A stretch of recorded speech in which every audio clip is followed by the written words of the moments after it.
Gabriel রাফিনহাদের injury সংখ্যা, ক্যাসিমিরোর yellow card এবং ইগোর থিয়াগোর বাজে পারফরম্যান্স, পরের ম্যাচে হাইতির বিপক্ষে স্কোয়াডটা শুরুর 11টা কী রকমের হতে যাচ্ছে। সালামু আলাইকুম, আশা করি যে যেখানে আছেন সুস্থ আছেন।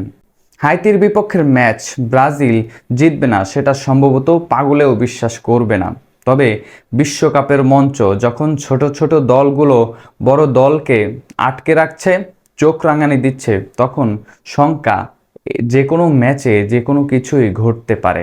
তবে প্রথম ম্যাচে ব্রাজিল মরক্কোর বিপক্ষে ড্র করায় অনেকেই হতাশ হয়েছেন। মরক্কোর বিপক্ষে কেনই বা ব্রাজিল ড্র করলো, অথচ স্পেন পর্তুগালের মতো দলরাও যারা ব্রাজিলের চেয়েও এই বিশ্বকাপে অনেক বেশি ফেভারিট, তারাও কিন্তু ম্যাচ ড্র করেছে।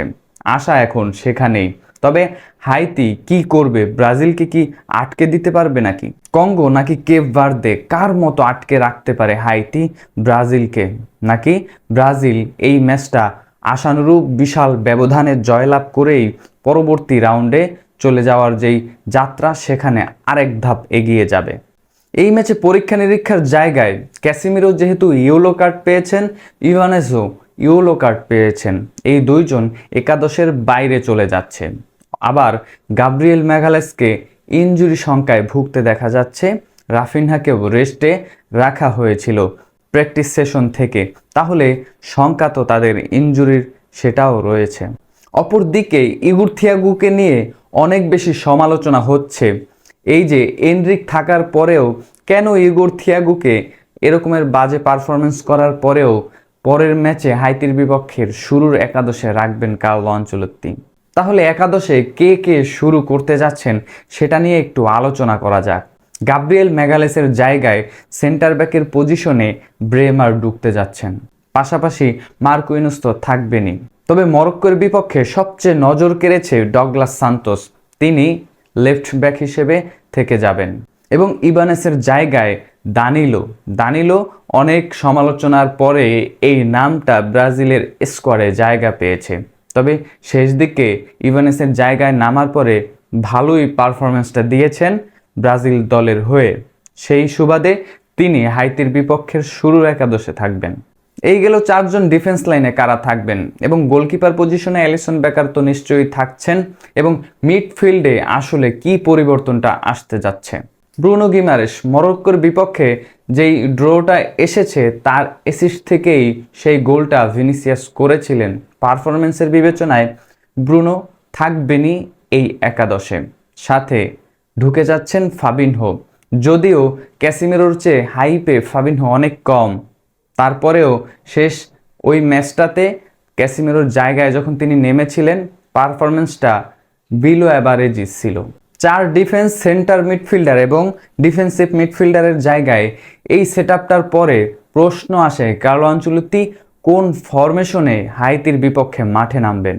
হাইতির বিপক্ষে নিশ্চয়ই অল আউট অ্যাটাকে যাচ্ছেন কার্লো আনচেলত্তি। সেক্ষেত্রে ফরমেশনটা হতে যাচ্ছে 4-2-4। 1960 সালের যেই সময়টাতে ব্রাজিল পারফরমেন্স করত পেলের আমলে, তখন এই ফরমেশনেই ব্রাজিলের সফলতা এসেছিল। তবে এখন সময় বদলেছে ফুটবলের আবহাওয়া।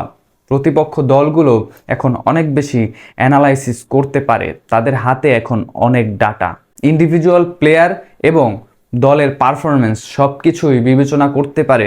বিগত 2-3-4 বছরেও কি করছিল একটা দল, সব কিছুই এখন প্রতিপক্ষের ম্যানেজারের হাতের মুঠোয়। মূলত এসব কারণেই বড় বড় দল এখন হোঁচট খায় বিশ্বমঞ্চে ছোট ছোট দলের বিপক্ষে। তবে মাস্টারমাইন্ড কার্লো আনচেলত্তি সেই পুরনো ট্যাকটিক্স দিয়েই হাইতিকে কাবু করতে চাইবেন। সেক্ষেত্রে লেফট মিড এবং রাইট মিড হিসেবে সুযোগ পেতে যাচ্ছেন কারা? গাব্রিয়েল মার্টিনেলি, এই নামটা ব্রাজিল শিবিরে অনেক বেশি অবহেলিত মনে হয়, কেননা শুরুর একাদশে এই নামটা খুব বেশি দেখা যায় না।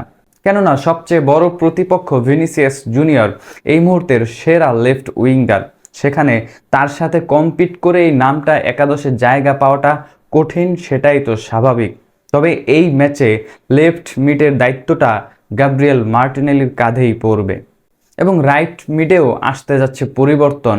রায়ান থাকতে যাচ্ছেন এই ওয়ান্ডার কিড এই ম্যাচে শুরুর একাদশে জায়গা পাবেন।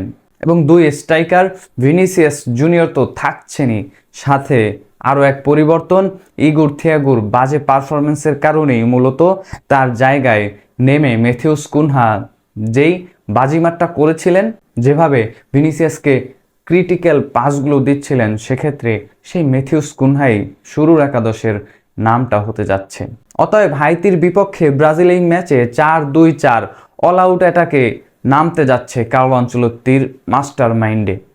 4-2-4 এই ফরমেশনটা যে কোনো মুহূর্তে 4-4-2 ফরমেশনেও রূপ নিতে পারে অনায়াসেই। সেক্ষেত্রে এই ফরমেশনের কার্যকারিতা আদৌ অনেকটাই বেশি।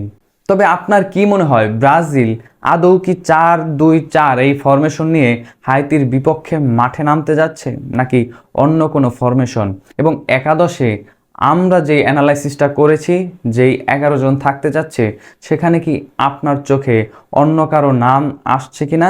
কমেন্ট বক্সে আপনার মূল্যবান মন্তব্য অবশ্যই জানাবেন।